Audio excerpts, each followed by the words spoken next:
नमस्कार दोस्तों, स्वागत है आपका एक बार फिर से विज्ञान प्रयोगशाला चैनल में। आज की वीडियो में हम बात करेंगे संज्ञानात्मक विकास की प्रक्रिया के बारे में।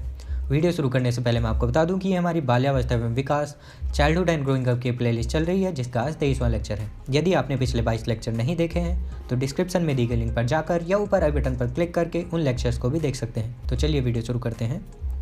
पियाजे के अनुसार वह मुख्य प्रक्रिया जिसके द्वारा संज्ञानात्मक विकास होता है साम्यधारण कहलाती है, जो कि संज्ञानात्मक संरचना में वातावरण की मांग के साथ संतुलन स्थापित करती है।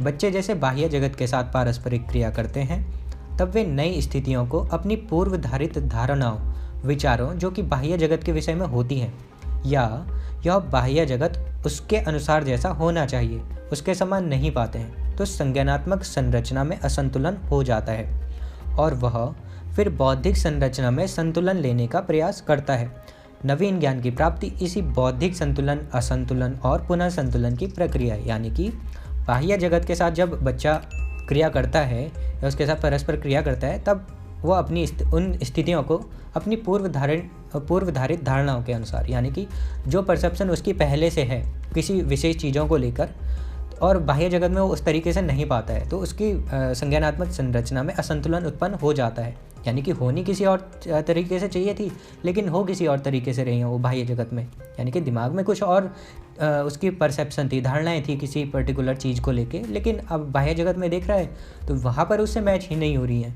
तो यहाँ पर उसकी संज्ञानात्मक संरचना में असंतुलन उत्पन्न हो जाता है, और जिसको वो बौद्धिक संरचना में संतुलन लेने का प्रयास करता है, यानी कि बौद्धिक संरचना के अनुसार उसमें संतुलन लाने का प्रयास करता है।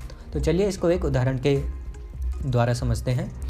जैसे एक वयस्क व्यक्ति किसी विशेष जीव के लिए बिल्ली शब्द का प्रयोग करता है, जिसे बच्चा कुत्ता समझता है, क्योंकि वयस्क की पूर्व धारणाओं से वह जीव बिल्ली से मिलता है, जबकि बच्चे की धारणाओं में वह विशेषताएं कुत्ते की होती है। यानी कि सामने से यदि मान के चल लेते हैं कि सामने से कोई जीव गुजरा, यानी कोई जानवर गुजरा है, वयस्क उसको बिल्ली शब्द कहकर पुकारता है, बच्चा वहीं पर उसी जीव को कुत्ता कहकर पुकारता है, क्योंकि बच्चे की धारणाओं के अनुसार वह जो उस जीव की विशेषताएं हैं अभी के टाइम पर, वो कुत्ते से मिलती जुलती है, लेकिन वयस्क उस जीव को बिल्ली कहकर बुला रहा है, यानी कि वयस्क के अनुसार वह एक बिल्ली है।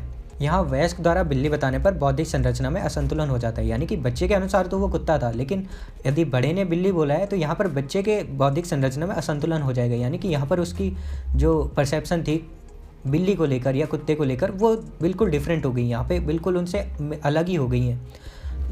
परंतु वयस्क के अनुकरण के माध्यम से आत्मसातीकरण करते हुए बच्चा संतुलन का प्रयास करता है। यानी कि अब वयस्क ने बोला है कि बिल्ली है, तो बच्चा दोबारा से उस चीज़ पर विचार करता है कि बिल्ली की किस प्रकार से विशेषताएं होती हैं, कुत्ते की किस प्रकार से विशेषताएं होती हैं, क्योंकि वयस्क ने तो बिल्ली कहकर पुकारा है, लेकिन बच्चा उसको कुत्ता समझ रहा है, तो वो दोबारा से उन चीज़ों पर विचार करता है, उनकी विशेषताओं पर विचार करता है, और अपनी बौद्धिक संरचना में बिल्ली की विशेषताएं आत्मसात करते हुए पुनः संतुलन स्थापित करता है। यानी कि बिल्ली के विशेषताओं के बारे में दोबारा से सोचता है कि बिल्ली की किस प्रकार से विशेषताएं होती हैं, कि किसी वयस्क ने उस जानवर को बिल्ली क्यों बोला है, क्योंकि उसके अनुसार वह कुत्ता है, तो वह दोबारा से बिल्ली की विशेषताओं पे आत्मसात करता है। यानी कि दोबारा से उस चीज़ को सीखता है क्या होती हैं बिल्ली की विशेषताएं, और उसके अनुसार दोबारा से संतुलन स्थापित करता है।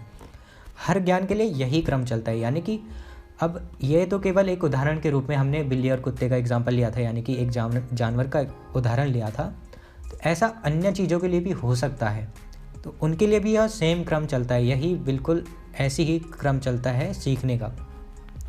तो आज की वीडियो में बस इतना ही। आशा करता हूँ आपको वीडियो पसंद आई होगी। आपको वीडियो पसंद आई हो आप लाइक कीजिए, हमारे चैनल को सब्सक्राइब कर लीजिए, और ये वीडियो अपने दोस्तों के साथ भी शेयर कीजिए।